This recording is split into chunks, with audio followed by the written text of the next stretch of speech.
স্বপ্নের মনের মতো করে বাসা সাজাতে, ঘর গুছাতে কার না ভালো লাগে গাইস।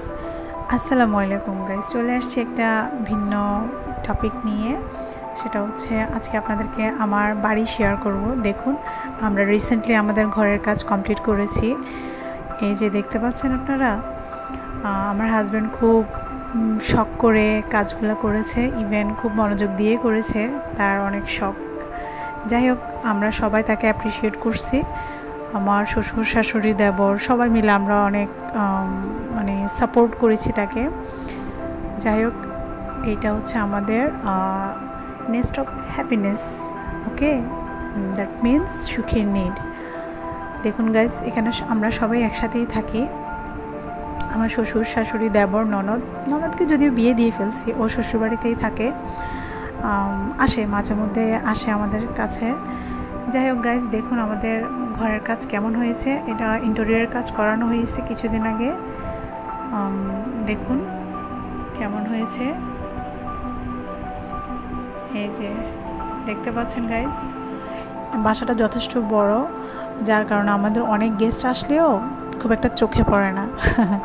বিকজ বাসাটা বড় হওয়ার কারণে খুব একটা চোখে পড়ে না আমাদের। বাসাটা যথেষ্ট বড়, উপরেও আছে প্লেস, যার কারণে সমস্যা হয় না আমাদের।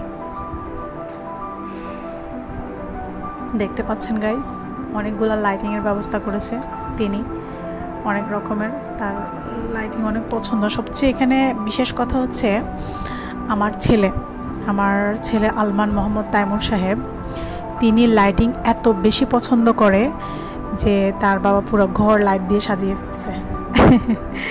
তাইমুর অনেক পছন্দ করে লাইটিং, অনেক অনেক বেশি পছন্দ করে হচ্ছে তাইমুর। আর আমার ছোট মেয়ে অন্ধকার পছন্দ করে না। তো যাই হোক, ওভারঅল তার বাবা তাদের মন মতো করে ঘর সাজিয়েছে। আলহামদুলিল্লাহ, সব কিছুর জন্য আলহামদুলিল্লাহ। এ হচ্ছে কথা। সবাই আমাদের জন্য দোয়া করবেন যাতে আমরা সবাই একসাথে থাকতে পারি। আমরা সবাই একসাথেই থাকি। আমাদের উপরেও রুম আছে, আপনাদেরকে দেখাবো। এই যে সিঁড়ি, ডুপ্লেক্সের উপরে সিঁড়ি দিয়ে আমরা উপরে যাই। আমার বেডরুম হচ্ছে উপরে, নিচে ড্রয়িং ডাইনিং প্লাস 2 বেডরুম আছে, কিচেন আছে, দেখতে পাচ্ছেন নিশ্চয়ই। এই যে গাইস দেখুন, সিঁড়ি দিয়ে এখন উপরে ওঠা হচ্ছে, দেখতে পাচ্ছেন গাইস। এই যে এই হচ্ছে ফুল ভিউ আমাদের ড্রয়িং রুমের। উপরে ওই যে বেডরুম দেখা যাচ্ছে, বাট উপরে আর ভিডিও করা হয় নাই।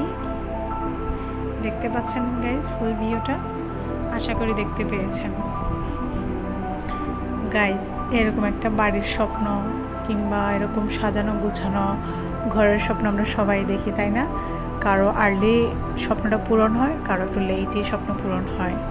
আর কি, যার সাধ্যের মধ্যে যতটুকু আছে ততটুকু দিয়েই আমরা আমাদের স্বপ্নটা পূরণ করার ট্রাই করি, তাই না গাইস? যাই হোক, আবার বিষয়টাকে এভাবে আপনারা দেখবেন না যে ও এমন করেছে আমাকেও করতে হবে, ওটা আছে আমারও হতে হবে, বিষয়টা তা না। যার যতটুকু আছে তা দিয়ে আমরা স্যাটিসফাই থাকাটাই উত্তম। এই আর কি গাইস, আপনারা আমাদের জন্য দোয়া করবেন যাতে আমরা সবসময় একসাথে ভালোভাবেই থাকতে পারি। আর আমার বাচ্চাগুলোর জন্য বিশেষ করে দোয়া করবেন, তারা 3জনই অনেক দুষ্ট। এই আর কি, সবাই দোয়া করবেন। আসসালামু আলাইকুম গাইস।